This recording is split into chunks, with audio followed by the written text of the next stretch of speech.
All right, well, welcome. I'm Tommy Ramirez. I'm Assistant Director for Parks and Recreation. I am taking the place of Coach J.J. Gomez, who's our Director. He is presently at the Buena Vista Sports Complex meeting that I guess trumped us for today, all right? But anyways, I would like to go ahead and start the meeting, if that's okay with everybody? Yes. All right.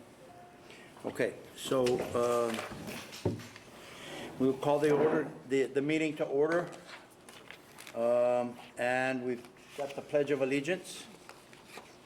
No flag. Let's just face north. Okay. I pledge allegiance to the flag of the United States of America and to the republic for which it stands, one nation, under God, indivisible, with liberty and justice for all. Thank you. You may be seated. Okay, I'm going to proceed with roll call. Mr. Bernal Slight. Here. Okay. Mr. Pedro Palomo. Here. Mr. Gary Jacobs. Here. Mr. Ricardo Rodriguez. Here. Mr. Luis Gutierrez. Not here. Okay. And Mr. Fernando Rodriguez. Here. All right. And Mr. Rogelio Soto. Okay, so we do have a quorum. We will proceed with the meeting accordingly. The next item on the agenda is approval of the minutes. Let's take a moment to review the minutes on the following page.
Any comments on the minutes? Any comments or questions? Is there a motion to approve? Make a motion to approve. I second the motion. Okay. Everybody in favor, raise your right hand, please. All right, thank you. Anybody opposed? Okay, motion carries. Okay, so we are at the level of number 5, communications and announcements. Or, I'm sorry, public comments. Are there any public comments? Okay. And we're moving on to section 5, communications and announcements. So that brings us up to items for discussion, possible action. Discussion with possible action to set forward plans and ideas for the remodeling of the restaurant bar. Okay. Are there any suggestions or recommendations at this point?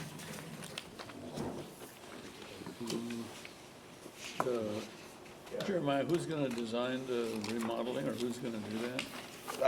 We're not even there yet, but we haven't even started. We're just looking at, What is basically what's gonna happen on the renewal, whatever? on the clubhouse. Yeah, So basically just bring it up to date. okay, but right now, what are you gonna tear down, or nothing? There's nothing really to tear down. We're just gonna make it, functional. Perfect example is like all the urinals need to be replaced. All Okay. the sensors are bad. The flooring's coming up. Maintenance. Yeah, it's It's all, basically the maintenance stuff. yeah. Okay, Bring the kitchen up to specs. Hello, Mr. Garza. How are y'all doing? How are you? Sorry I'm late. Are you good? And really just that. Nice to see you. Update the kitchen, If you'd like. all the equipment, we're kind of been doing that, already. A lot of the kitchen, as you know, I mean, that's why you've got the binders, there's notes from when we took it over, there's pictures of what everything looked like. There was no refrigerator, the walk-in cooler was shot. There was a lot of things that we've been adding just to be able to have basic functions. So if we're gonna look into doing kind of banquet, as you can see, you know, we've invested in some of the banquets. Furniture, we replaced all the tables to wooden tables instead of the plastic ones. And we got the cocktail tables. But then you're gonna need warming boxes. There's a lot more that's gonna go into it. Right. So that's basically just bring us up to operational code. But the city's already approved a budget. Yeah, we had a capital expenditure project of about 6. So it was 200 for the clubhouse, 200 for the driving range, and 200 for the pump house. And we'll kind of go into it a little bit when I go into the staff report, and then we can kind of start picking it apart there. Okay. Sounds like the pump house is the most important. It is, so a couple of things that we've done, and I'll kind of just, we'll go back and forth, but what we implemented from the day the max opened, there was $1 capital contribution fee that's been added to every round. What we started doing 6 months ago is we added an extra $1 to every round, and we called it a high demand water fee. So now we can use that $1 to go towards water infrastructure or water needs. Great. So if we do the 20,000 rounds a year, 18,000 rounds a year, now we can say the pump house should last you 10 years, but we can actually now look at it from an amortization schedule and say that $1 is gonna go to that and it'll offset that cost. We can take those funds that we're getting up front to replace the pump house, but we know on the back end, we're gonna be able to replace that fund on a $1 per dollar basis. High demand, Yeah, we're charging $1 high demand water fee. high demand water fee. And nobody, I mean, everybody that's come out here to play golf, I don't think there's a single complaint about No. the price, you know, the fees, the extra $1. And obviously, when you add an extra charge or an extra fee, if people see improvement, they understand, hey, the $1 is going to good use. Yeah. But so it's a $40 green fee, the $1's in that, or it's 41? No, that's on top of that. So what we're doing is we're separating funds and But you we're, collect it, yes, and we're accounting for it. okay. So in the economics of it, your green fee's $40, $1 for capital contribution, $1 for high demand water, plus tax. So it's $42 plus tax. Correct, yeah. Is there price sensitivity to the usage that you're getting? I mean, is it? I think we're under market, and I think everybody sees that we're getting a hell of a lot of value for their $1. I don't know if you all have different comments from people, but everybody tells me that we should charge more now. Yeah, I think it's cheaper than Casablanca. We did that by design. So the max is 2 different golf courses. For the most part, we're gonna call it a value property Monday to Thursday, and we're gonna call it a high-end daily fee on the weekends. So what we try to do is drop the fee to about $4 or $5 less than our competitors during the week. So that way there is incentive for them to come out. Hey, well, you know what, it's a little bit less, the drive's out there, there's a compensation for it. It's a much better golf course. And as you can see in the staff reports, we're pretty transparent through it. We put, I should have put those in the binders, but It's in the line. here's the front. So we've actually started, we do our round counts. We document all the rounds. What We page- report what- those. What tab are you on? It'll be the second page. It's the third page. Third page, I'm sorry. So you can see October 25 versus October of 24. It was 1036 versus 1210. Oh, I see. And then November 24 was 1422, this November was 1805, so, I mean, you're getting your 5+% of, we're seeing a positive variance in the business. Great. And obviously, these numbers from 25 or 24 were higher than they were prior to, but Which, it's interesting, especially for someone like Rusty who doesn't live in Laredo, is you played the most rounds in the hottest month of the year. and What 18 is the deal? 1,809 rounds in July. and all of those are gonna come on Saturday, Sunday before noon. That's incredible. Oh, yeah.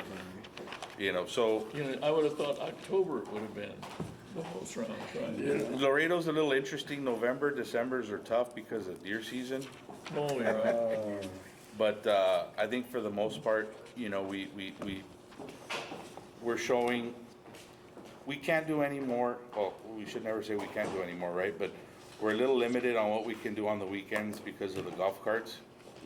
But on our next round of golf carts, that's when we'll turn around and look at expanding the fleet. I mean, the business decision of shrinking the fleet because of the rounds it was correct, but now that you've got the business, you don't have the carts. Like, we can't fulfill more tee times because we just don't have the capacity for carts.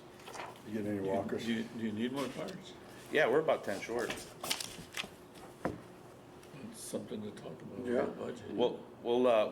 We'll do that on the next round. You're still on, as part of, how many more years do you have on the lease on those? We got about a year, but you've got about 8 months lead time on those.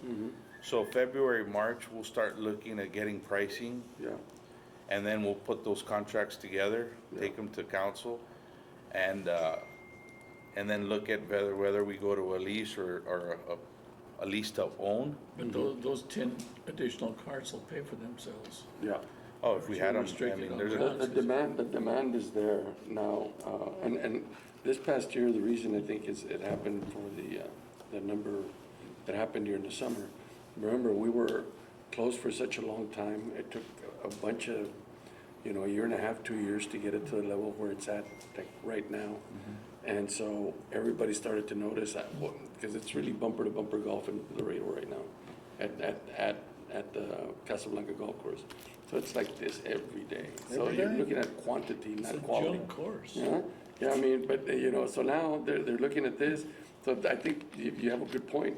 In a way, it was good that we didn't have enough carts, because it also kept the demand at a level that was controllable, and they didn't come in here and damage up the course, so, but now I think it's, getting a routine of going over there, because it's.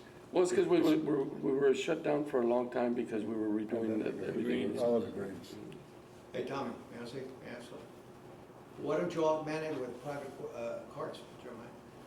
So that'll be part of the expansion discussion. I think there's been some questions that people want to have private carts out here. Aren't You And, and Enrique, pull your chairs over No, here. that's all right. We might want to look at, when we do that range facility, or we look at the cart barn, whether or not we want to charge private cart fees and let people bring their own golf carts out. Would they store them, or what would they? Well, we can, so you have a charge for storing them, and then you'll have a trail fee. And basically, the way it is now, if you want to bring your golf cart, for the most part, we're gonna say it's okay, but there's no discount. You pay what everyone else pays. You're just driving in the luxury of your own car.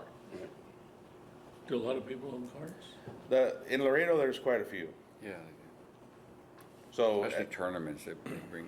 yeah, so there's a couple of liability issues we just gotta cross on that, but, nothing that can't be done. Is there room for private carts?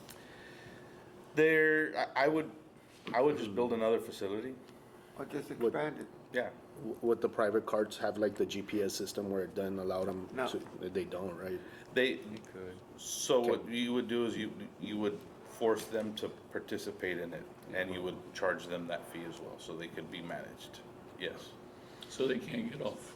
Yeah, yeah. so they don't go into So they the respect greens. the green, Yeah. To respect respect the the greens. areas. Cause I've seen them when they got Yeah, their yeah. private cars, or just, Yeah, that's a concern. Yeah. So definitely, there's modules that we would buy and we would lease and we And they would, go a lot faster. Yeah.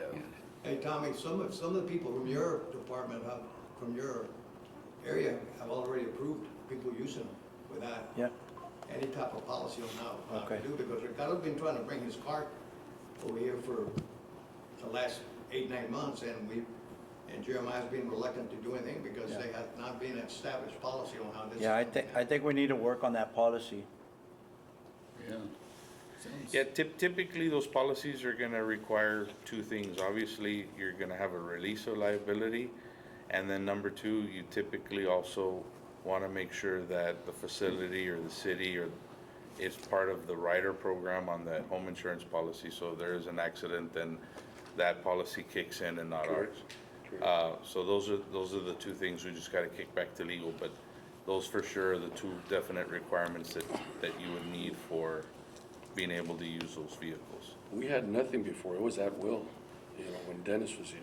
It was, I mean, and everybody, it was I don't know what it's for lack of a better word, it was a status symbol for people to bring in their trailers and unload them and take up 3 parking spaces instead of, Yeah, leave it. you know, and like that, so.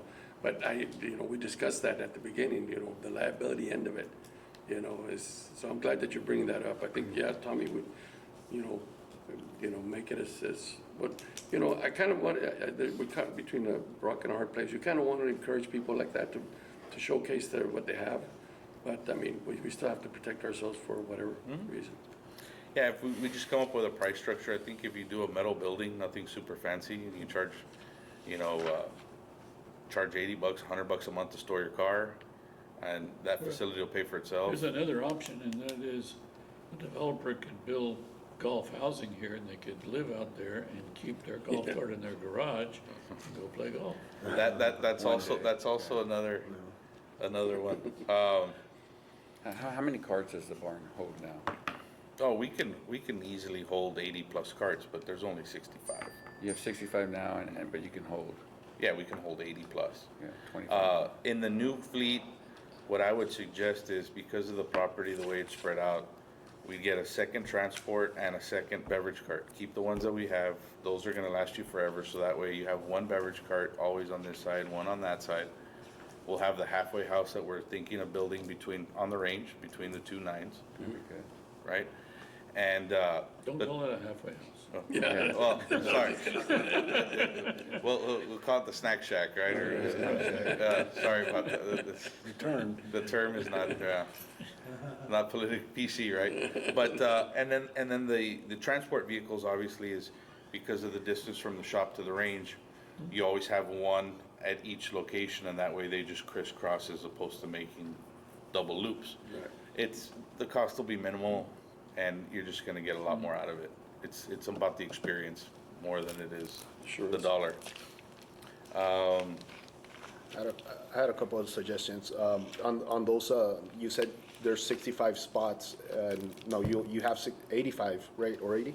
Yeah, we can 80 fit 80 in spots, there. and you couldn't use, like, we only have 65 right now. We couldn't use the other, 15 for the storage of the. Well, what once you have in get, mind? once you get your fleet, 25, your right? fleet, 25, so yeah. your golf cart fleet, you're gonna want 75 carts. So once you get those 75 carts in there, and you get 2 beverage carts and you get 2 transports, you're gonna be pretty You're gonna tight. fill it up. Yeah. Today, can we do it? Yes. Like, if we could, With the at new least from fleet, now you to- won't have any room. Yeah. So that would, you know, for the most part, I think, until we figure out if in fact we do wanna house the carts, then we just come up with a policy where, you know, the release of liability, and if we wanna tag a fee onto it of some sort, but again, those are, I think it's a good idea, okay? It'll entice a lot of people. They already have their cart here. It's like it'll entice them to come over the, here. the brainstorm, the back of the napkin ideas there are, number one, we do a small membership. You know, the membership's like between $50 and $100 a month. That gives you certain amenities. If you want to store your golf cart out here, you have to be a member, so that you tag that fee onto that as well, so you're able to increase the memberships.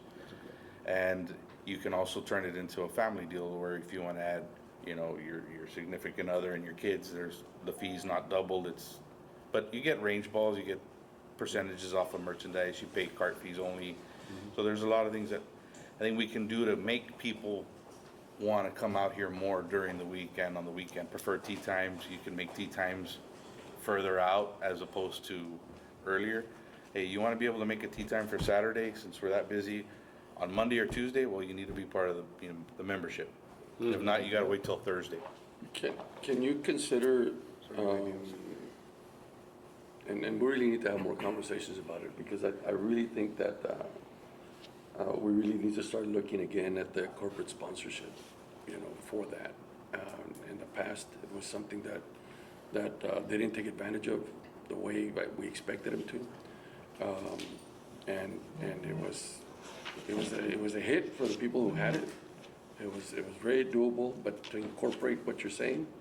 So we gotta look at in other words, while it sounds good, might be some pros and cons in it, but it merits a little bit more discussion. Yeah. Only because, there's some people out there for, back then it was what, $3,000 for 100 rounds. And the only thing that you got was a lower rate on your, I think $33, I think it came out to. But now if you include this particular enticement in there, It had that though, it had range and. what I'm saying is and that, some like, if you're gonna be doing that, benefits. you can add more functions to it. Let's say, you can have the barn cart, the cart barn, and usage and family usage and things like that. We might be able to, and they're gonna put it as a big business expense, so. The thing I like about the corporate membership is you can go to hotels and then they get the tickets and they can give them to their customers. Where Yeah. you're saying more of the membership is for the individual person. Yeah, but we can also gear that to where we can make corporate Yeah, memberships. where they get the. Yeah, many so rounds the and first they can two give- the first two that we got back then, well, I mean, one of the two, I'd gone to La Posada and they bought the first one and they put it on, I said, do me a favor, just, advertise it in Texas Monthly. Hey, bring your buddies and we got the golf for you.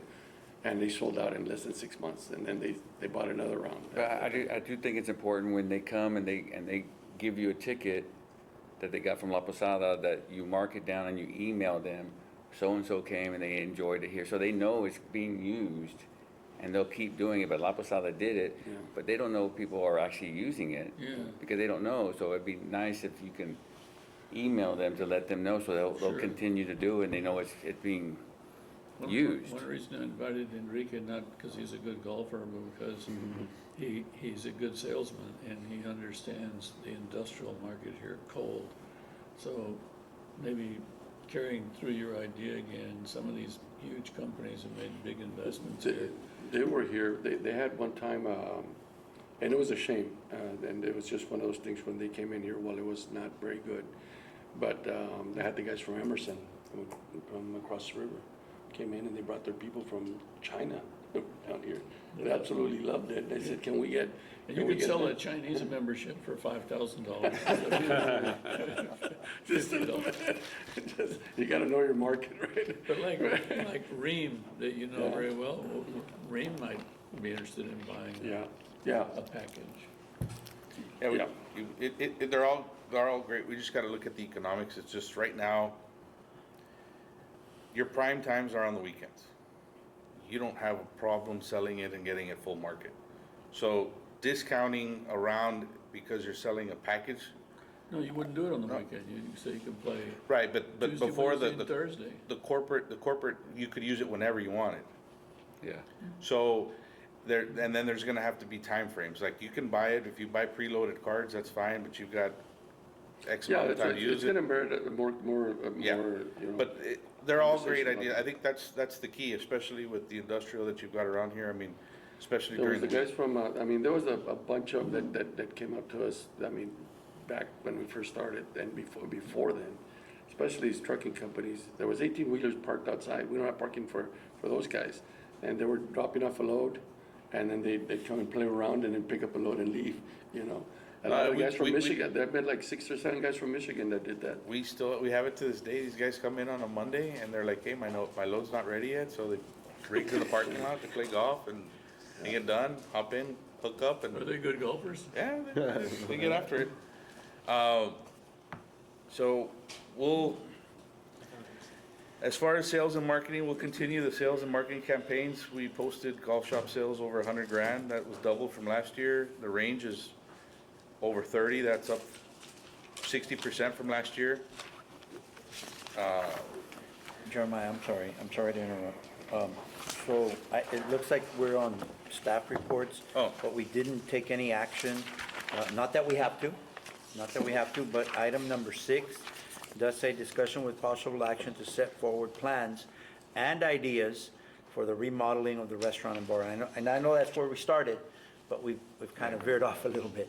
So I just want to make sure we close that one out before we move Well, on. I would just say that, the Mandel family would like for the city to take care to have architectural consistency. And I personally like the architecture of this building. I don't know if y'all do or not, but I would hate to see another building added that changes the spirit of what Bill Luff tried to create here, I mean, he couldn't do exactly what he wanted to do because it was a limited budget, but I think that's important. I don't know who, it don't necessarily need an architect, just a good designer, but it ought to speak to this building. Yes, sir.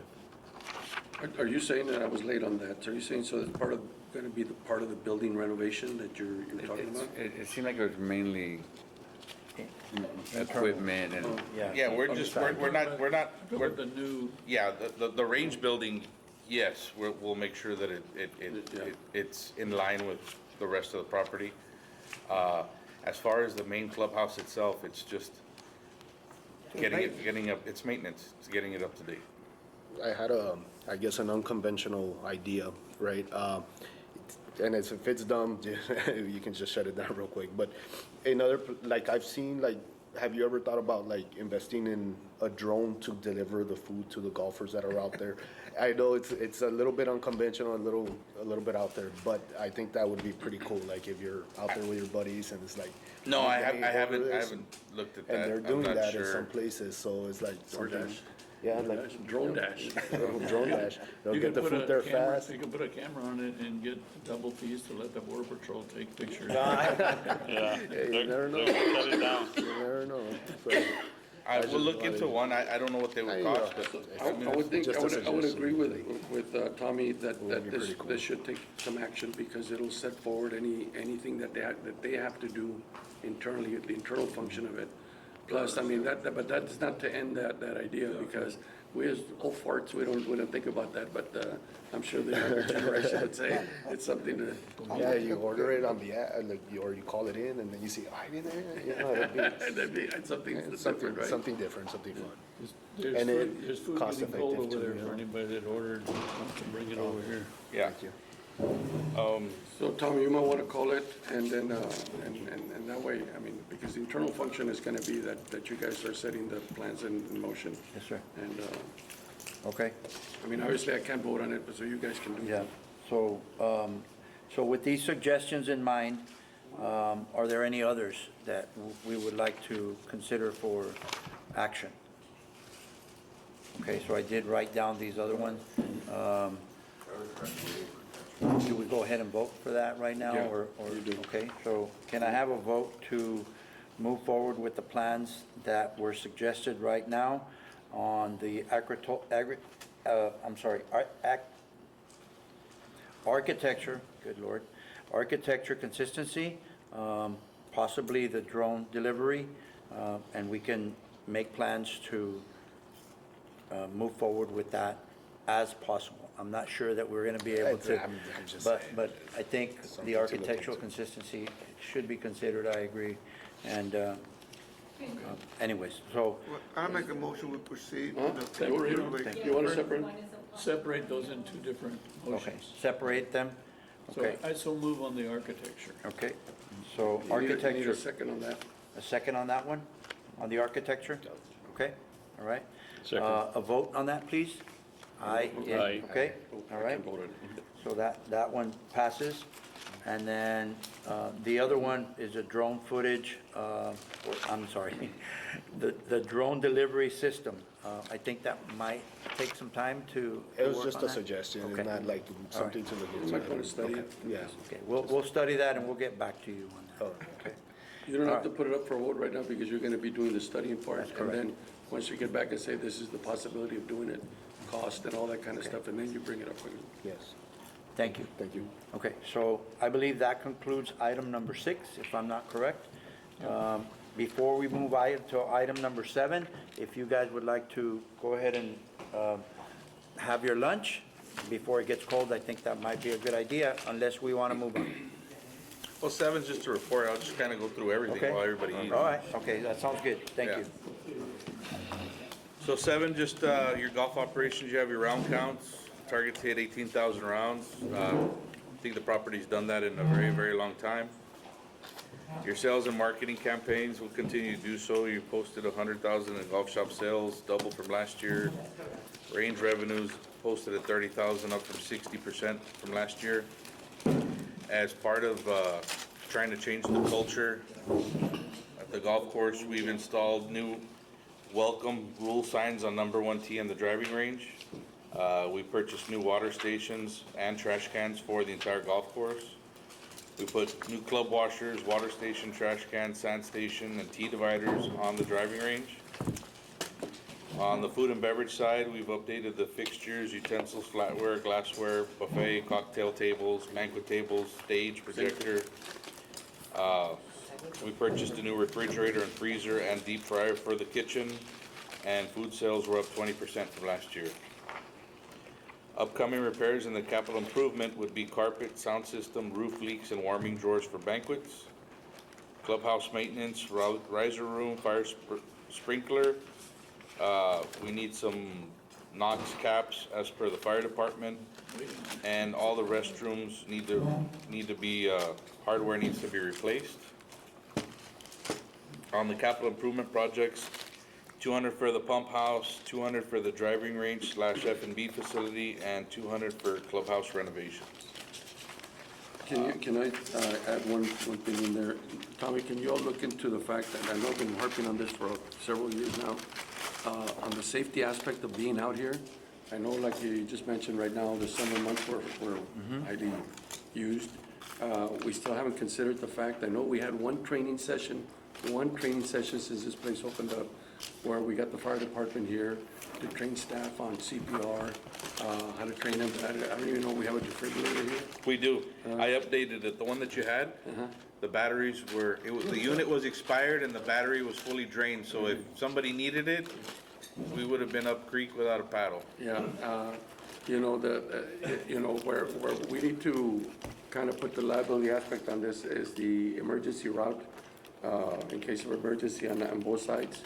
What we have, the fire department, I know they were supposed to draw up a model or a scale as to what the entrances were gonna be. Might have to ask permission from the property owners in the front, in case we need to go pick up somebody that heart attack or whatever, God, hopefully not.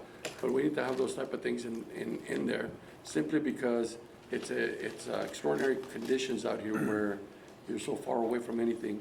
And the contact number is that do we have everything that we need at that fire training facility over here on Pico Road? I mean, Yeah, because you can't get a emergency vehicle across the creek. across the bridge. Yeah.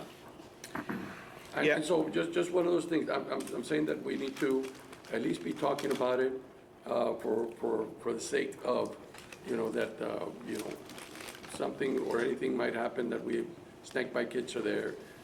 I was hoping in the past that we'd have some sort of emergency kits or boxes installed outside of the bathrooms, in the area where somebody might have, that somebody might have to go, since you can't get a truck in there or anything, that it might already be kitted, so that we can have easier access to it. But it's something that we can look at. No, at least start getting something ready. Most definitely. So,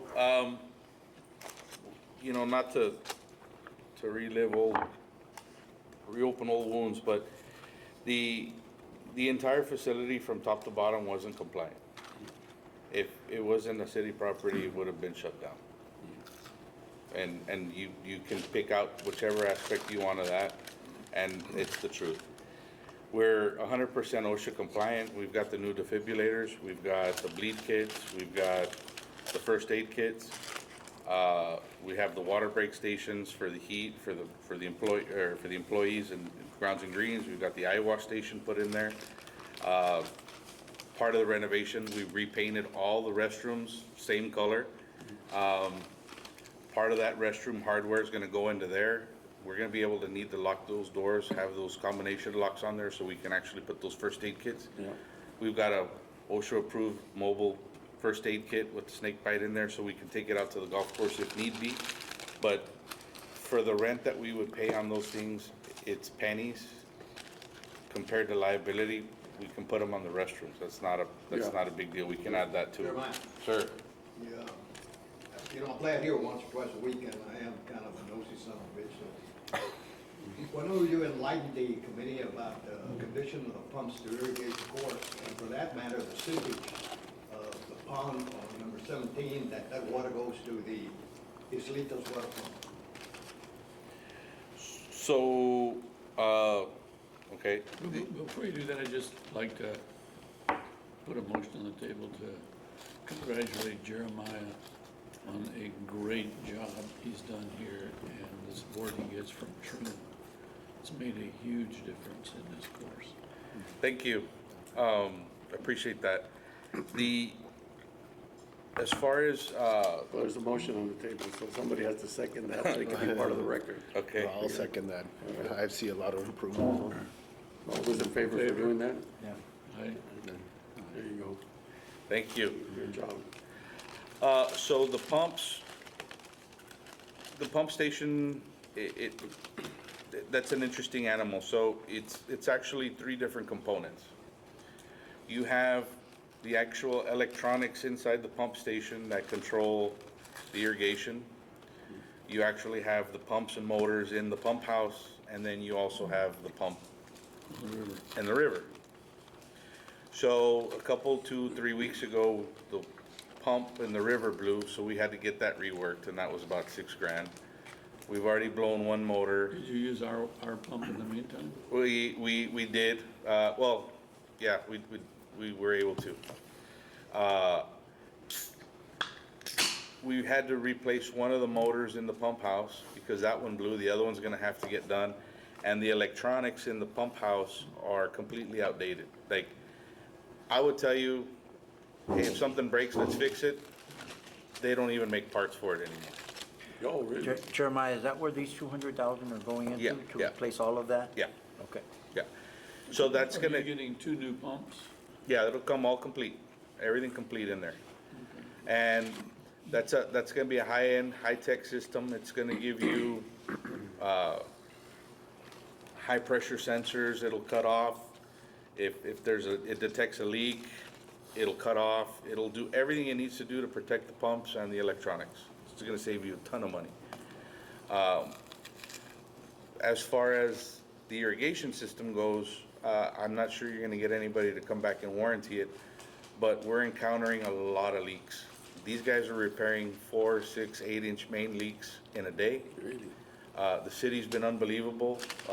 Utilities, every time we need a pressure coupler, because these are fused PVC or the high density pipe. So there's not a way to get a fuser down there to fix it, so you have to put a pressure coupling on it. They're all popping at about 7 o'clock. 7 o'clock at night? or- No. So if you look at a clock and you look at the pipe, they're all popping at 7 o'clock, which means that the fuser they used had a bad section and it wasn't heating the pipe up correctly on that part. Oh, they're Well, popping at the fuse, at the. yeah, so junction, every, at so the every junction. joint every joint on that hose throughout the entire golf course, on a clock, at 7 o'clock, they're all popping right there. So that just means that when the installer was fusing pipe, It's an electric welder that Yeah. really melts that it was PVC. default. It's not PVC, it's, Either the operator or just, that stuff's supposed to last you 50 years. And that pipe doesn't crack like PVC does. If you would see a crack, have you reported this to Landscapes Unlimited who built it? well, we're going around in a circle there, so are you sure, are you not? It just started happening in the last 12 months, so we're gonna document everything I and, mean, they ought to stand behind it. They picked the irrigation contractor. so we'll have to go back to the I guess legal would have to go back to the contract and actually see what kind of warranty they gave the city on that. But my guess is that you're not gonna have a lot of luck there, but it's not worth. How long are the sections? How long are they? Like No, 20 I feet? mean, it depends. I mean, they're. No, but they fuse and then they have another pipe that fuses. Yeah, Every it could be 20 50, feet or 40 yeah, feet? between 20 and 50 feet. Yeah. So how are you fixing it? I'm curious. What do you do every time you open one up? What happens? So we gotta dig a hole and then we put a pressure coupling around the crack. But that With a pressure welder? coupling, that, With a welder? No, it's just, No, it's just a mechanical pressure coupling. Like a Band-Aid. Yeah, they do, but I mean, it's the easiest way to fix it and it's probably the most economical. It's gonna last too. Yeah, it'll last too. It's a PIA, you know? yeah, but so the pressure coupling is not, you're installing it and it's not a welded form of that, right? No, we It's don't just have a pressure, machine. which is okay. It goes- Because it goes I actually around believe it. in those a little bit more, or but the deal with those is you have to have that, oh my God, the word. Where you have, there's gotta be that cement block right behind it, so it can keep the pressure at all times.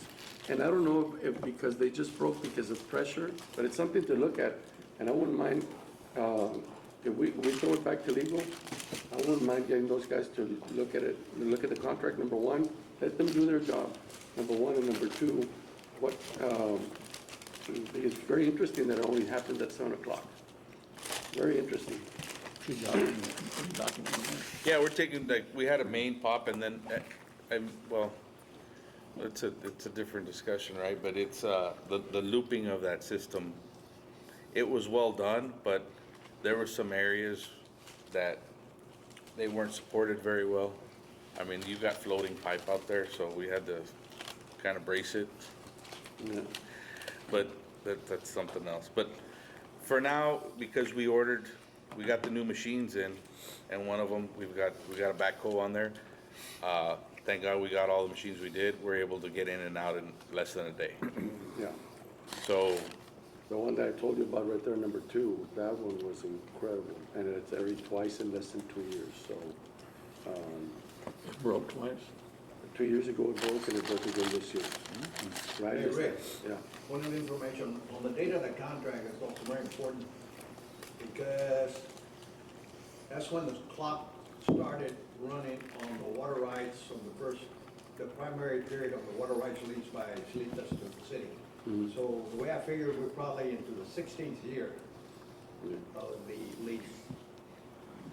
So you're away about 3 or 4 years away from that primary term of the lease of the 500 acre feet of water rights that Salitas leases to the city at $1 a year. Well, actually, we sold it with a reverter, because the city's lawyer in McAllen wouldn't take the lease.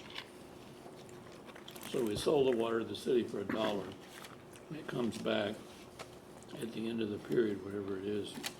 I thought it's 30 Well, the years. development agreement was never modified, because that's, the development agreement between the Salitas and the city calls for the lease.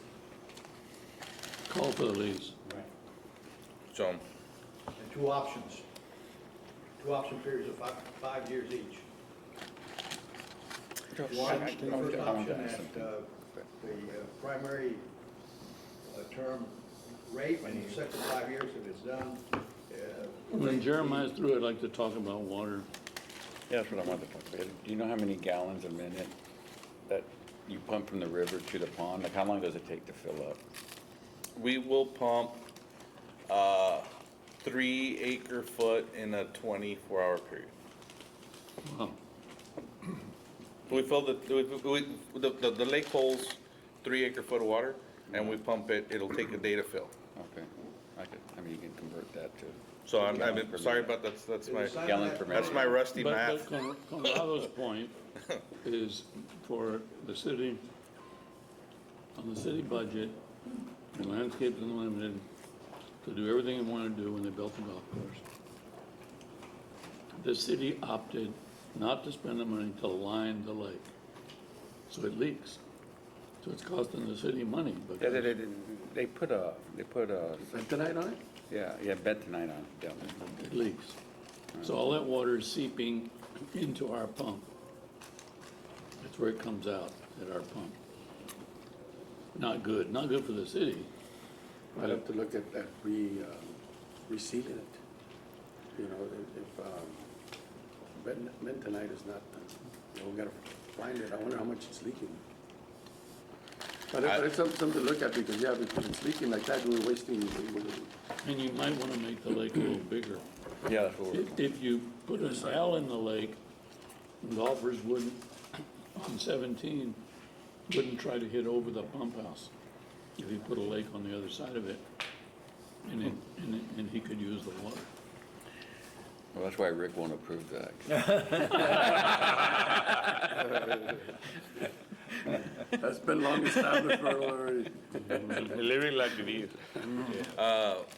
Yeah, well, those are, again, I think they're all good conversation topics. I think, first things first, we need to get the golf course back where it needed to be. It is.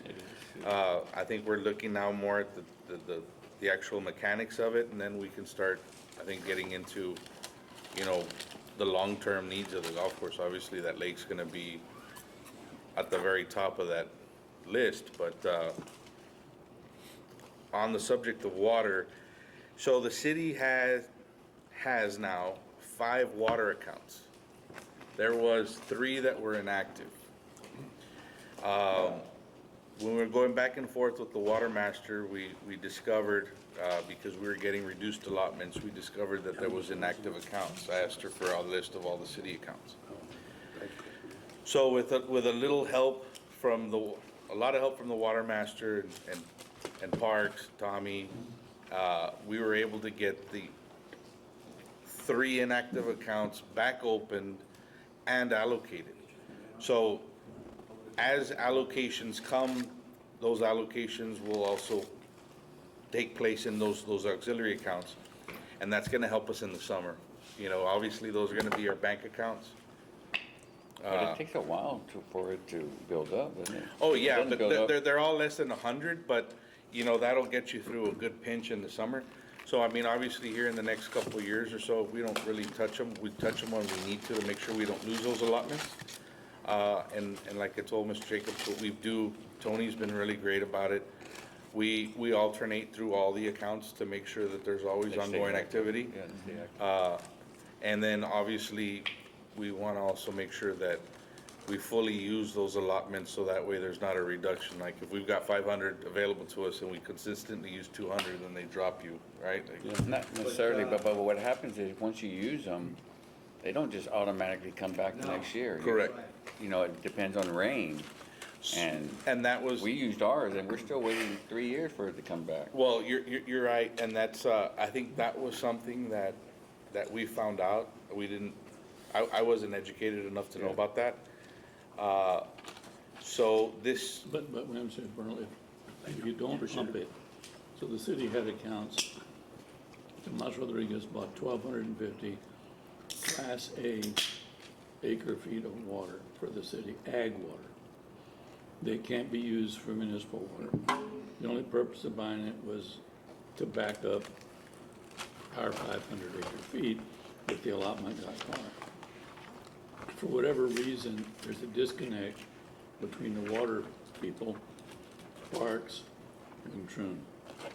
Everybody has to be on the same page to be sure they're pumping the water, because if you don't pump it, they'll give the allocation to the valley. That's right, They'll just it'll give go you zero. inactive, yeah. It goes inactive. I'm and just that- saying that if you had 200, yeah, you should pump every 2 years, if you don't really use it. You should Right. pump every 2 years just to use it, and then hopefully that comes back. But I'm just saying, if you use it all up, it doesn't just come back to Correct. 200 Only if the it next year. rains. correct, so that's what I think happened over the last 4+ years is, It was going down, it was going down. Everybody thought that it was an open spigot, if you would, of It would water. just, renew the next year. And there wasn't, Doesn't. the water wasn't being replenished or reallotted at the rate that it was being used. That's right. So with these other accounts, I think it's gonna Gonna give us. help you, okay. Yeah, it's gonna help a ton. But it's important that 500 acre feet from the Mandel Valley is protected.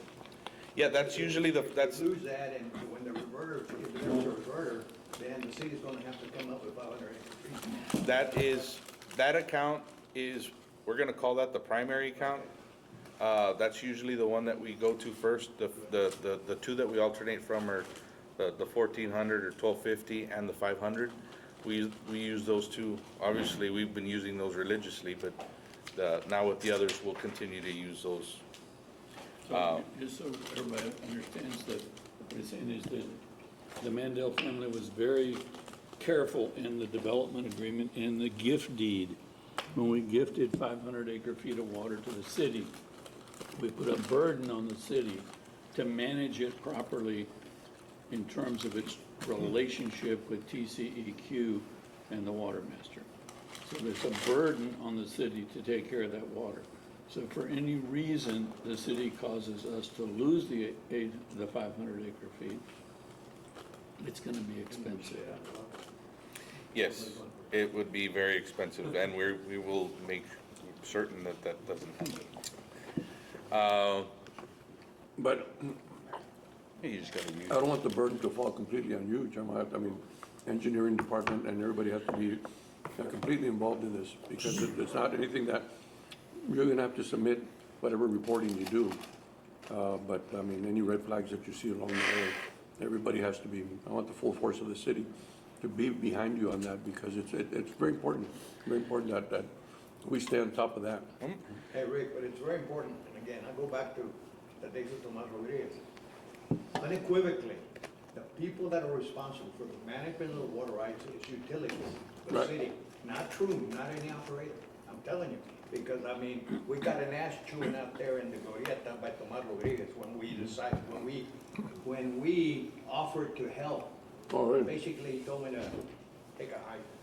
Okay, but let me just say that, well, I agree with you kind of conceptually, it's not fair to put the burden on Jeremiah, but you know this, being on the city council, the way the city works, there's turnover, Yeah, right? Yeah. So Tomas retires and somebody else comes in and they've got sewer problems and water problems and all kinds of problems. And the last thing on their list is to worry about water rights at the golf course. yeah. The guy who has to worry about it is this guy here. Oh, yeah, And yeah. he has to have enough support from the city for him to go talk to people who will pay attention. But somebody has to own it. Yeah. So I think it should be Troon as the contractor for the city, because if we leave it to Public Works, it's not gonna. Yeah, it's no not gonna be their doubt. highest Yeah, priority. what I'm saying is that there's gotta be a paper trail as to what they expect. And Tarek hasn't come over here, our new water guy. Brilliant guy, really is a great guy. What's his name? Tarek, Mohammed, he's, Dr. Tarek Mohammed, he's our new utilities guy, and he's taken this thing by storm, and he's been doing an excellent job. So, I want to come to introduce you to him. He's a really good guy, and if he finds that out, I guarantee you, if he finds that out, he's gonna make sure that he's on top of it, because that's all he's been doing over there. Oh, it was interesting, because when we started peeling back the layers of that onion, you know, we found that the city also has, upstream river rights, or water rights as well. Obviously, I was working with Amina there with the water master's office, and we were trying to figure out there in the summer how to get some extra water, and you can't take from upper river to mid-river, and then if. You can sell, Yeah, you can sell it. and then these are Class A, those were municipal water, so then there was a conversion rate and all sorts of, and at the end of the day, we were just concentrating on getting those closed accounts opened or reactivated. I think And, it's a very good idea. I'd like to meet that gentleman also. We can just have a nice meeting and say, this is, you know, what has to happen. yeah, He's really, I mean, he got here, and one of the things we were having problems with this, when I first got here, that one gentleman, which is another brilliant individual that left because he was on a 6-month contract. But this guy managed the top 5 of the biggest hospitals in the United States. And it wasn't an engineering thing. When he retired from that, he became the utilities director for the city of Arlington, Texas. And he did a brilliant job over there. Somehow they found out about that. He came over here And it really was, at the end of the day, all of this that we talked about, is there was no exact management plan on how to deal with everything that was going on, an action plan that goes down the line. And him being in his position that he was, he created that. So he created one here. And now this other gentleman that came in, highly recommended guy, that's worked all over the world. So, yeah, I'm interested to bring him here. You're gonna like him. You're gonna like him. No, I mean, we learned a lot. I mean, when we sat down with everybody, I mean, there's, from the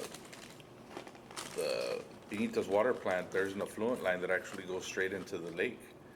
It only produces 50,000 gallons a day, but, I mean, that's also, there's more water that's available to us that we don't take advantage of. But again, The last question about the lake is, after so many years of pumping river water into it, is it silting up? Is the lake the, shallower than it was designed to be? so, I mean, I'm sure there is, but when there was issues with the greens to the point of the silt, there was a lot of varying opinions of how much silt we were putting on the greens. No, I'm just worried about volume of water. Right. In other words, when you fill it up, is it the same number of acre feet as when it was designed? I doubt it. I couldn't tell you that. I couldn't tell you from what day one was, but I can tell you since we've been here. But where I was going with it was, with all the water testing that we've done, we don't see a significant amount of silt being pumped out of that lake. So that leads us to believe that we're not sucking a whole lot of it in. Good. Then last, I guess, we'll continue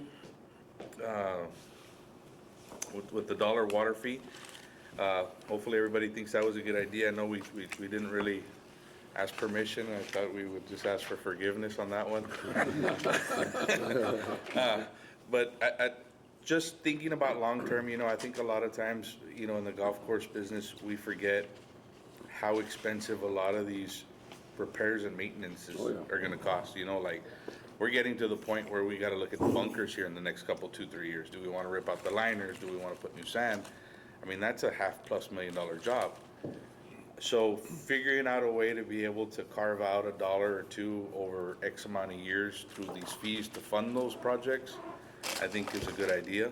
You gotta make sure that those funds are restricted, Yes. because when they build up that capital improvement fund, would actually use it to buy the truck for your superintendent, not for capital improvement. Well, we do earmark it, so on we work, No, I know you do what you're supposed to, I'm talking about the director of finance and the yeah, I couldn't speak to that part, but I know that we earmark all of those dollars on a daily, and I mean, if you pick the day of the week out of any month, I can go downstairs and pull a report and I can tell you, this is what we charge in green fees, demand fees, this fee, that fee, I mean, we've got everything down on a day category line item basis. But I know we had kind of approved at the beginning with finance. And it was precisely because of that we didn't have to, I think at the beginning we had mentioned that we wanted it to be as independent as much as we could, you know, when this course opened up. And so that he could be self-functioning without having to go out there. Because I had noticed, but let's say Casablanca and them, it got to a point basically because of turnover and all that kind of stuff. They were basically going out there to beg, please, man, we need this and we need that. And there was really no 5-year plan, no 10-year plan, no nothing like that. And that fund right there, it was the greatest thing we could have done at the beginning when we started this committee, because of that, we have that little bit of extra money to get us out of any emergency or anything like that. I mean, if you couple the dollar water fee with the capital improvement, and you average your 18,000 rounds, I mean, you got 36 grand a year that you're banking. I mean, on a 5-7 year AM, I mean, that's a good punch of money that you can throw at a problem, you know, I mean, that's gonna really help. Jeremiah, I didn't do the math, but what are you doing per head on your retail sales? I know they've Yes, gone way up. no doubt. You can set it up. The per chit fee, or your per chit, it's a little skewed because it includes the food and everything together, but, you know, we're in the $10 range, give or take. $10 a head. Yeah. And is that industry standard or true average or? It's Yeah, standard interesting. for the property type. Obviously, a higher end fee facility, daily fee is gonna, they're gonna sell a lot more $100 shirts than we're gonna sell $50 shirts, so. But a $10 average per, Yeah, what we want is we're getting people to spend money. That was the key. All the numbers, all the metrics are up, so. food and drink are going up along with retail sales? Yeah, we did, our food and beverage was up 20% from last year. So, I mean, obviously, when you look at budgeting and growth, I mean, you wanna try and beat inflation, right? So if we can grow by 5+%, we're gonna say Protecting the we're, dollar. yeah. But, anything over that, I mean, we're happy with, and that's it. We didn't gouge fees. I mean, the easiest way to increase revenue is to turn around and jack up the fees by $10 a head, and you're golden. We did it by lowering fees. We made more money charging less. Yeah. So that just, we're playing the volume game is what we're trying to do. I was surprised that the other course, is that, getting that much play. It's right in the middle of town. Is it strictly location? Because course doesn't. Oh, everything, the other one, it's Yeah. 5 minutes away from everybody's house. Yeah. So is that, Yeah, it's it's just a location. convenience, Yeah, it is a convenience game. Yeah. And like I said, but there's a million people using it, and rightfully so. Look, those guys do a great job of managing it at the volume that they get. And the county did an excellent job in investing money in it, and it's taken a big hit, but it withstood the hit. So, I mean, with the amount of, that's why I was afraid of, that if we ever get to that point, I was very concerned that we weren't gonna be able, that this course was gonna take too much damage. So you get, And you I can get mean, too much play, huh? Right, in my mind, I thought that was gonna be it. The carts are gonna be overwhelmed, staff. This building as it is, there's a lot of wear and tear in this building too, so. We could build with the city another golf course. Huh? I wanna get, because that was your vision a long time ago, and I said, once we get this one going, that we have the ability to say, wait, we got another piece of property over there, and go around the same way. Yeah. Do we have to give it? That one we can't. The last part is technology. We work on a point-to-point antenna system, and it's not very good. It kind of works when it wants to. We're gonna need the trench from the road up, and we've already worked with Joe Rivera. Well, for internet? Yeah, and phone, I mean, Fibercom, I think is the name of the company. They were trenching along Mines Road. They split our phone line. Our phone line was down for a month and a half. They just got back up 2 days ago. And cell service out here doesn't really work very well. And then you're working on hot spots and stuff. So again, there's times where we don't want to take people's credit card. You don't want to bank that information. That's not good practice. So the card readers don't work. It's kind of hard to bring the building up. How can you fix that? Well, just trench a hard wire from the road. A hard line. Oh, So, They have an antenna that goes. yeah, right now it's an antenna. If it's cloudy, if there's something in the way, we're having trouble with The some- wind blows it. Yeah, so you'll pull a fiber optic line? Yeah. To what? To a server? The building. to the building. It's expensive. I mean, they quoted Joe over 100 grand. I think we can do most of that work ourselves. It's gonna be a project, obviously. I can't promise, hey, I'm gonna do it in a week, but I think if we do it in sections, and we lay the conduit, I think we can get that Maybe done. Public Works can. Utilities or Public Works will come in and. Yeah, cause really, a lot of our concern is here, but nobody's ever given any love to That should be the considered maintenance facility. capital improvement. Yep. Yeah. I mean, There's that people maintenance that would love to fund facility, for it doesn't have a phone, it doesn't have internet, we're working on hardwire. But just for emergency, I would think the city could justify helping trench that and put the conduit in and then just let whoever pull the line. I mean, Yeah. So that's, I think that's what we need help with. Now, going towards some of the ideas that you had about the drone and delivery system, we're limited. We're in the age of AI and we're running a golf course like they did in the 80s.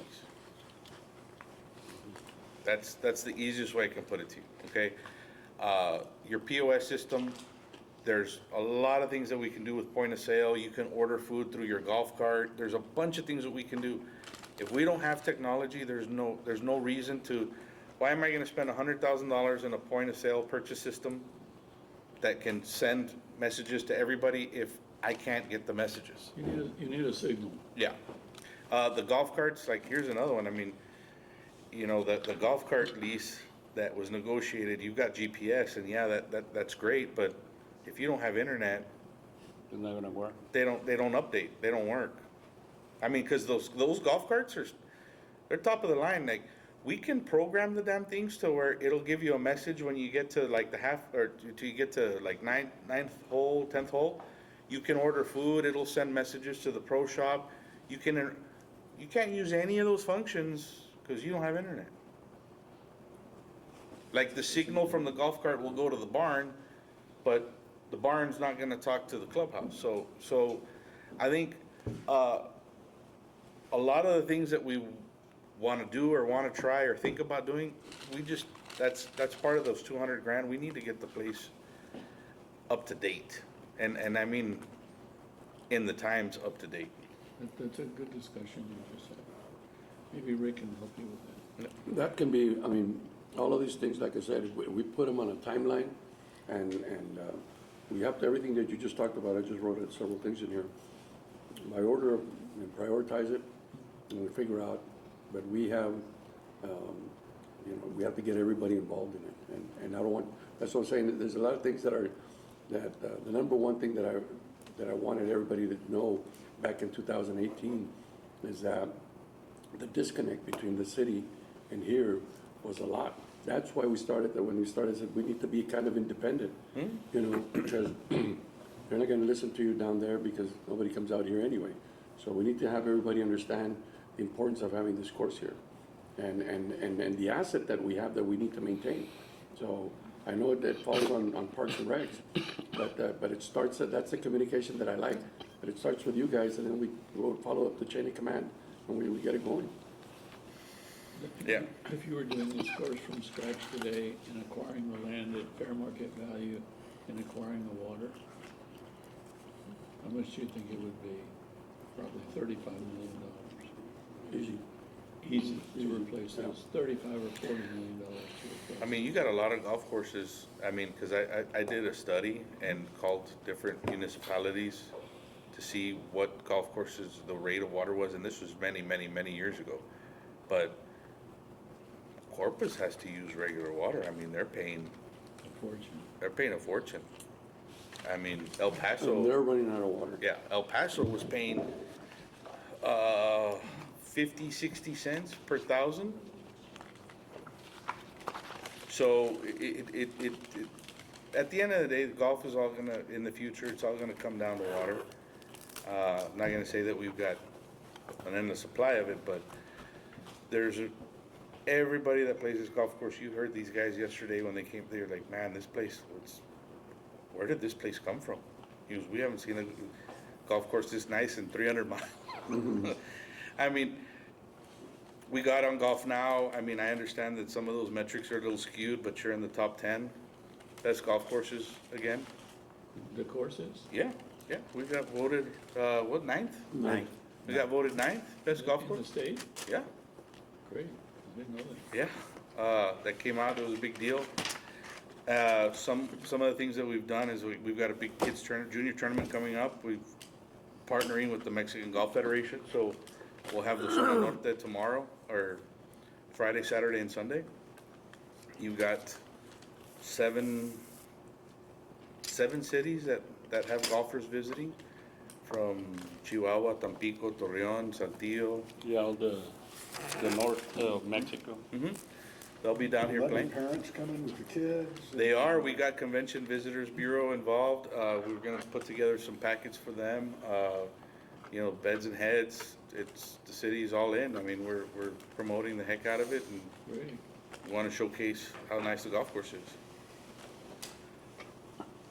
But other than that, any questions, concerns? Marcelo Garza is playing? I'm not sure, I gotta check. No, the- he's not a junior No, anymore. no. No, there's a kid from Monterrey who's coming down, who's pretty good. He shot 9, 10, he shot like 12 under in 36 holes Wow. at Chihuahua. He shot 63-70 in Chihuahua. Shot That's 60. that kid from Del Rio too. There's a lot of good golfers, man. Will you get some press out of it? I mean, newspapers? Yeah, we will. We've got a lot of partners in the community also that you saw the barbecue pit, that big rig. They're gonna cook for all the kids. We're gonna show them South Texas hospitality. We're not really charging anything for it. We got some convention dollars to help offset the fees, so we were able to, you know, take care of the kids on that deal without losing a whole lot. But I guess that's part of the giving back. And that's important because we get to see those numbers, and a lot of them have been these baseball tournaments and all this thing that we got going on, which is why JJ didn't come in because of that complex in South Laredo that we're working on. And there's, The city ever sent a letter to Trump to come play golf here? yeah, we Did did. he accept it? I had no answer. I had no answer. We got a The whole idea was number 9 in Texas. we wanted, only Entice because he them. likes golf, but as you know, and maybe many of you don't, that the original design of that wall was gonna come through number 3, number 4, number 5, down across, and it was gonna remove half the land, ruin it. But the idea was to get him down here, and then the second part of it was, I think it was Bruno or somebody told me the idea, that maybe you can call the Troon family to bring down, to come here at the same time. You might have a relationship with him. The whole idea is we just needed to fight this thing, Right. honestly. And by the way, we hired the firm, and they're going to DC in January to meet with those guys out there. So now we finally got somebody going out there to negotiate for us. We run a few of his golf courses. Oh, you manage some of the Trump courses?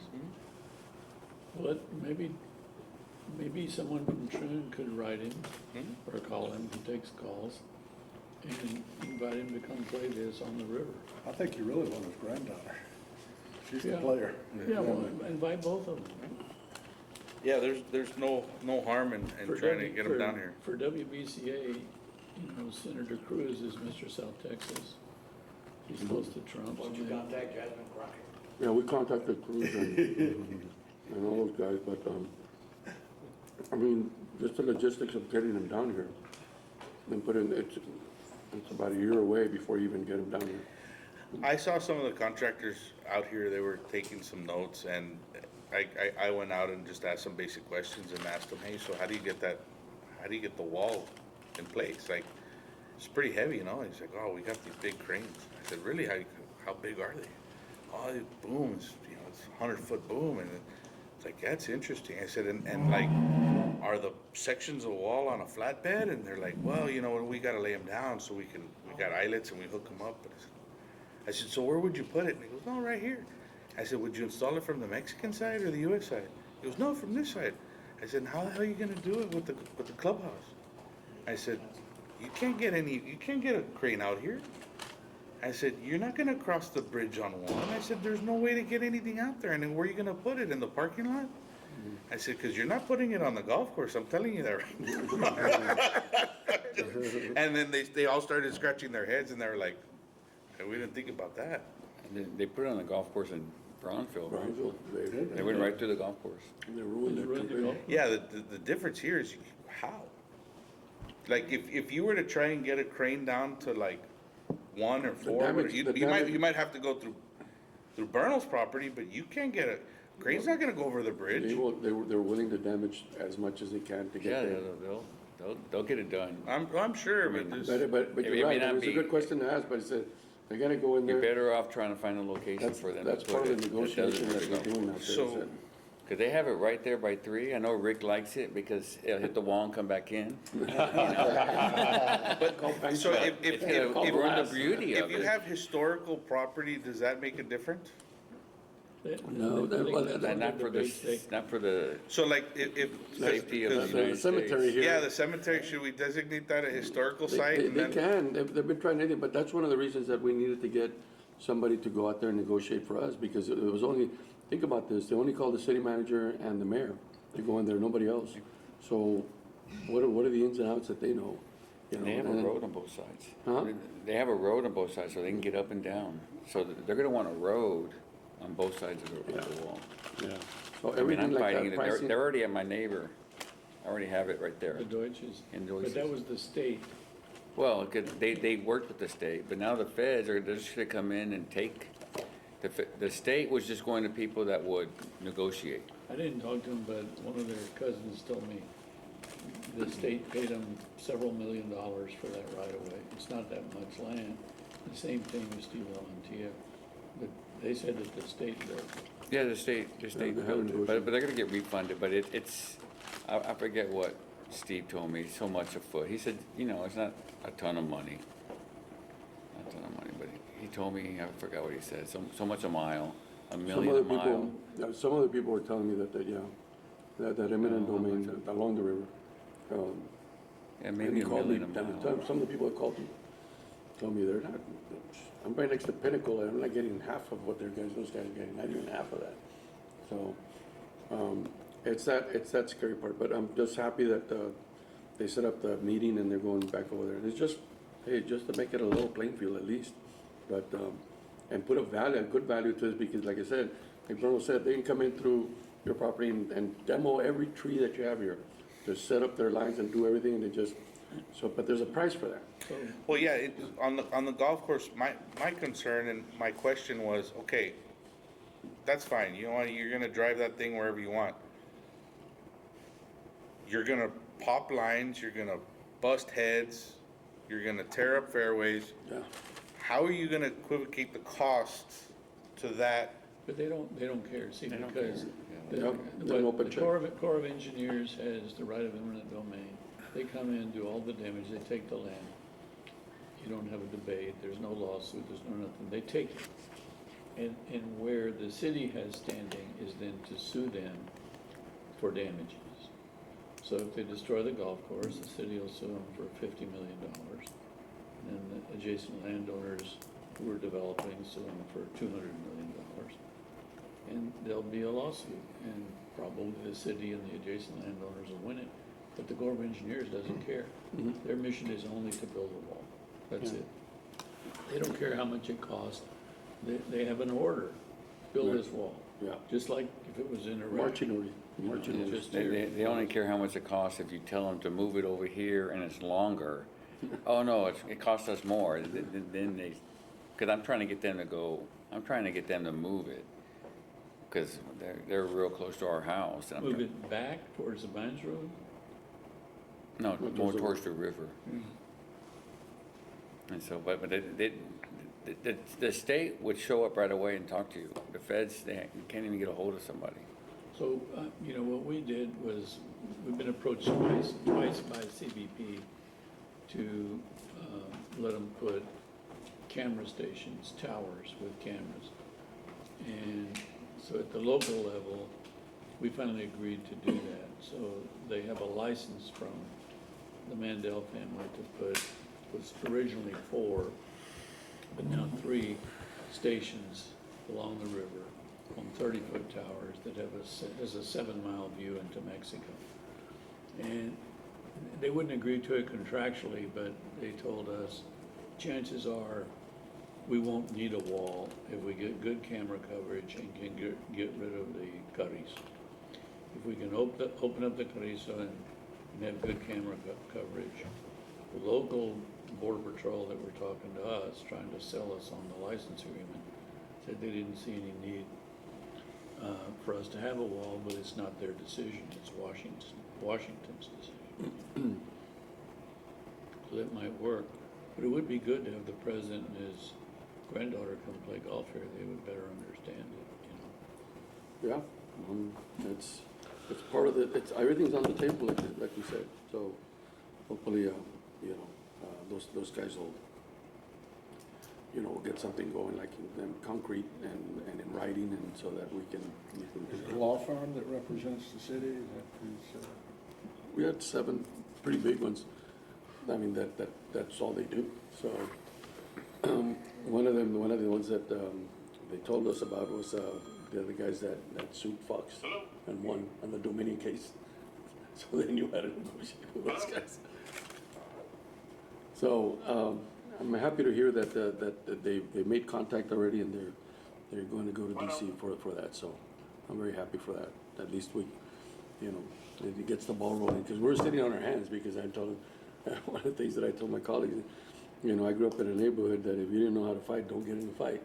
So they said, none of you know how to fight this guy, so what do you want to get in a fight with him, And it's not really, and Neb said it perfectly in the newspaper. No fight, it's just reasoning. Reasoning, that's it. So, Okay, so I know that was a lot of discussion. Thank you very much, everybody, for all the input. I think we're at the point where we need to talk about items for the next meeting. Okay, I know that I wrote down some things, technology update. We'll get with Jeremiah and we'll provide some information on that. I know we talked about the drone deliveries. Obviously, if this is not, the technology isn't up to date, but we will do some homework and we'll get some information to you guys next time. Do you want to add anything else? Yeah, well, a plan with the new person running the water yeah, system. that's what I was gonna suggest. What's that? To invite him, to invite Tarek and the Okay, Utilities okay. Director to Okay, come over to the next meeting. You wanna have utilities and engineering, Huh? utilities and engineering? Yeah, Utilities and Engineering to be here. That way everybody can be on the same boat. It could either be at the next meeting or before, whenever it works out that. If you wanna have an informal meeting, okay. that'll work also, depending, really, I was gonna tell you, depending on your scheduling. Not sure how much time you're gonna be spending down here. Well, I mean, the water's important, so they can come back. We'll give them like a month notice, and make sure that everybody's in line, so we can have all the discussion that we have. And I think it'll be better in a setting, maybe less, not in a committee meeting setting. Okay. Whatever the discussion is at that level, you can bring it up, and if it requires a vote, then we can go ahead and put it in there. And I think the vote's gonna be, this is where we're gonna align it, so that everybody's in, so, and like I said, I don't want all of this to be falling on Jeremiah when we can have the full force of the city behind us. Yes, sir. Wanted to add also about the private card usage, Okay. the privileges, regulations, and memberships and all that.